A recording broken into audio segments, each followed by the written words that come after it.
Jujutsu Kaisen is a world full of sorcerers and cursed spirits, with cursed techniques that give you nigh impenetrable barriers around you, domain expansions that allow you to transfigure the soul of anyone in them, and abilities to alter any of the properties of their techniques or domains on the fly in binding vows. But today I wanted to look at the forgotten red-headed stepchild of JJK's power system, that being cursed tools. It's not that cursed tools are weak or necessarily bad, but more that they get overshadowed by the previously aforementioned abilities possessed. So today I want to show some love to cursed tools and rank the top 10 strongest cursed tools in the series.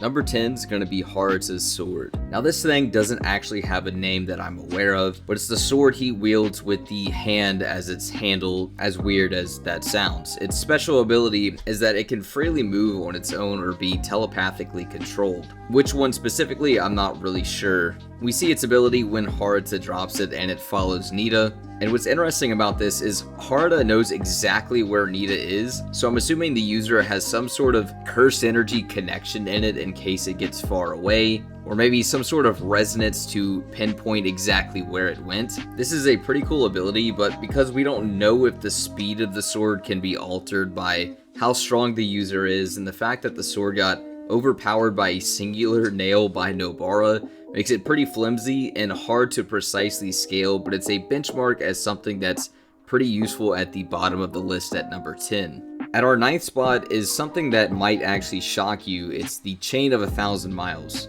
Now, I know it seems weird that one of Toji's weapons, the Curse Tool God, came in this low, but the Chain of 1,000 Miles is pretty situational, all things considered. Number 1, it's just a chain, so unless you have additional curse tools to attach to it, it's really not all that crazy. Now yes, it can extend forever if you hide one end of it, and for anyone that's not Toji, I guess you could just put one end in your pocket or something, but that still doesn't solve the issue that you'd have to be extremely skilled in using the chain, and for most characters, using their innate curse techniques are probably equally as dangerous or just better than using this tool. I will say for fighters that only have close range options, the Chain of 1,000 Miles could be a good addition to your arsenal, but even then that doesn't mean the user would be actually proficient in using it.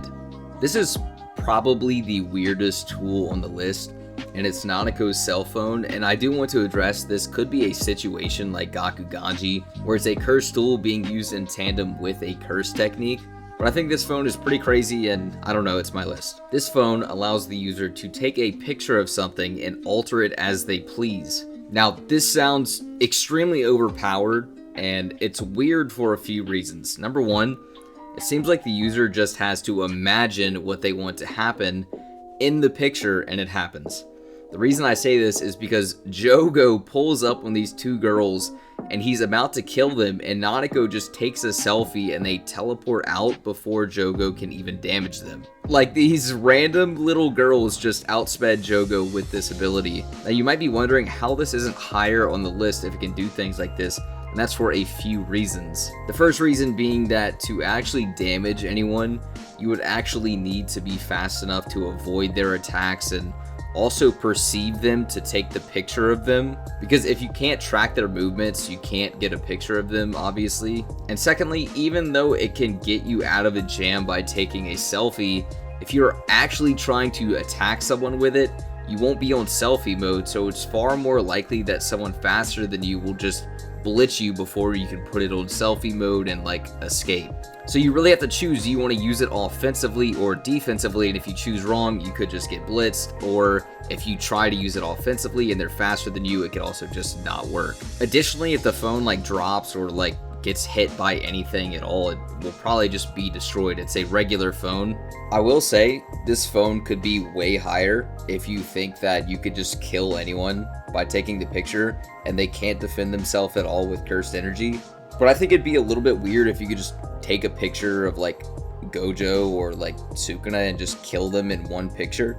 Otherwise, why didn't Nanako just take a picture of Jogo and kill him right there? So I think there should be some limits to how much damage you could do based on maybe your cursed energy or their cursed energy. But if there really is no limits, this thing is pretty overpowered. At number 7, we have the Black Rope.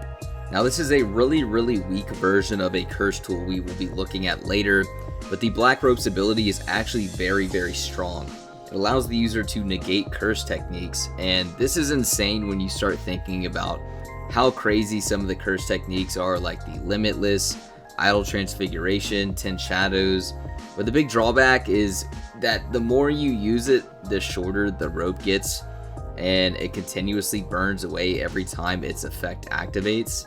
So yes, you could negate some very strong curse techniques, but for like only one fight in your entire life, and then you just never get to use it again. So yeah, it's really, really powerful, but since it's so limited, I can't really put it higher on this list. At number 6 is one that actually really shocked me. It's Playful Cloud. Originally, I thought this was going to be a lot higher, but the more I looked into it, the more I felt Playful Cloud was on the weaker end of these special grade tools. The way Playful Cloud works is by using the user's physical strength as fuel to power it, essentially making it so the stronger you are, the stronger it becomes. And the main issue with this is a lot of sorcerers later on have curse techniques that are just stronger than their physical strength, and a lot of sorcerers aren't necessarily physically strong anyways. One of the strongest characters in the entire series, like Toji, still had to beat on their target a lot to actually exercise them, that being Dagon. And even though Dagon's endurance and like durability is pretty crazy, as he's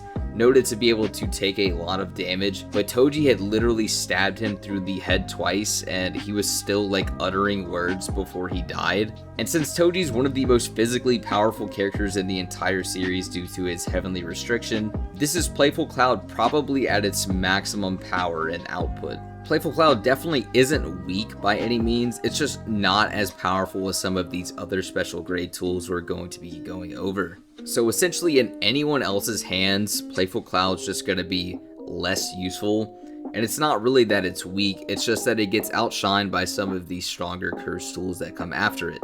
At number 5, we have Dragon Bone. Now, I debated on putting this at number 6, but because of the way you can utilize this sword, I think it's a more universal weapon than Playful Cloud overall. Playful Cloud is strong regardless, but only really gets crazy when it's in the hands of someone extremely physically powerful. Dragon Bone, on the other hand, can be wielded by just about anyone and be effective, especially in the way we see Maki use it. As a refresher about the way Dragon Bone works, it's pretty simple. It stores kinetic and cursed energy, and it ejects it out the back of the blade to propel it forward at super speed. So if you're fighting someone that's relative to you in speed, 9 times out of 10 you can use this speed boost that it has to catch them off guard, as we saw Maki do, and this could sometimes be straight up enough to win you a fight if you off guard your opponent at the right time due to the massive speed boost it gives. And even after you've off guarded someone and they know about the speed boost that the Dragon Bone has, that doesn't actually mean that they can formulate a plan to counter it whenever you do activate its ability. It's basically a sword that just gives you random blitz tier higher attack speed, and because of that, it's just really powerful in anyone's hands. At number 4, we have the Festering Life Sword, and this thing is actually insane. It has the ability to eject small insects from the holes in the front of the blade, which were strong enough to pierce Yuta, and then the insects that it does pierce into the opponent just blow up in the body part that's afflicted. Keep in mind, Yuta, like after opening his domain and fighting Sukuna for some time, so he's probably a little bit weakened, just tanked a cleave to the face. And yes, like Sukuna's weakened here, but he tanked a cleave to the face. So the Festering Life Sword being able to pierce Yuta is something that's just really impressive. 2 attacks from the sword messed Yuta up so badly that Uro was convinced he was going to die, and he actually might have died right here if he didn't use reverse curse energy to exercise Kuro immediately. I know I didn't really say anything crazy about this, but look at how messed up Yuta was here and tell me this doesn't deserve a top 5 spot. At number 3, we have Maki's right hand weapon, the Split Soul Katana. Toji also used this weapon and stored it in his inventory curse, and the reason it's so strong is because it negates the durability of whatever you attacked because it attacks the soul. Even the most durable fighters will just get cut directly in half by this sword, and on top of that, it prevents the afflicted sorcerer from healing with reverse curse technique unless they can perceive the contours of the soul, which very few characters in the series actually can. The only real weakness of this weapon is you would have to be somewhat relative in speed to your opponent to use it effectively, but that's a pretty low ask considering this weapon just gives you an infinite attack stat. At number 2, we have Sukuna's baby rattle weapon. I really don't know how to pronounce this thing, maybe it's Kamatoke. First, let me explain why this tool is ranked so high. This tool essentially gives the user the capability to call down lightning on a target. It appears that the user is able to target someone by their cursed energy because Sukuna just looks at Kashimo, does a little shaky shake, and boom, lightning immediately strikes. This is pretty powerful for obvious reasons. Kashimo wasn't able to avoid this lightning strike. Anyone that's slower than base form Kashimo, who's also one of the strongest sorcerers of all time, can't avoid this lightning strike. So if you have this weapon and you have the ability to not get perception blitz by your opponent, you can just shake this rattle and the fight's pretty much over, you win, GG's. The only reason Kashimo survived this was because his cursed energy is electrified and it gave him a natural resistance. The only way it seems to counter this is to either tank the attack or be so much faster than their opponent they can't use it by blitzing them. And like I said, very few sorcerers in the series are Kashimo level, so if you have this tool and you're not just like a perception blitz level below your opponent, you should be in good hands. I also want to note that you may not even need to see your opponent to actually hit them with this lightning strike, as Sukuna just kills all of Mei's crows with it, so maybe you can just sense your opponent's cursed energy and target them that way. But in the final panel, Sukuna is like looking at the crows, so I'm not really sure. This weapon is still borderline unstoppable unless you live underground. All cursed tools fall short before the GOAT special grade inverted spear of heaven. What makes this thing so powerful is all it has to do is touch a curse technique with its blade, and the entire technique is cancelled. After Toji cut through Limitless, he was stabbing Gojo with what was essentially a pocket knife. This spear is just so powerful because of its versatility in every single combat scenario. Limitless technique giving you problems, inverted spear of heaven. Mahito's idle transfiguration seems hard to bypass, huh? Inverted spear of heaven. Someone shooting a maximum Uzumaki at you.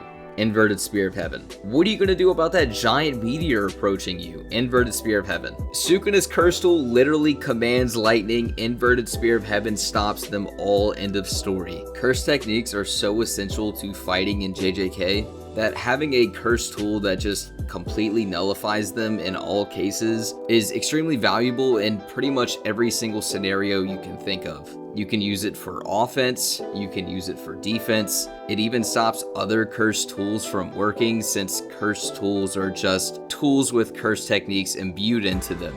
This weapon is just so disgusting. I genuinely don't know what Gege was thinking when he let Toji have this.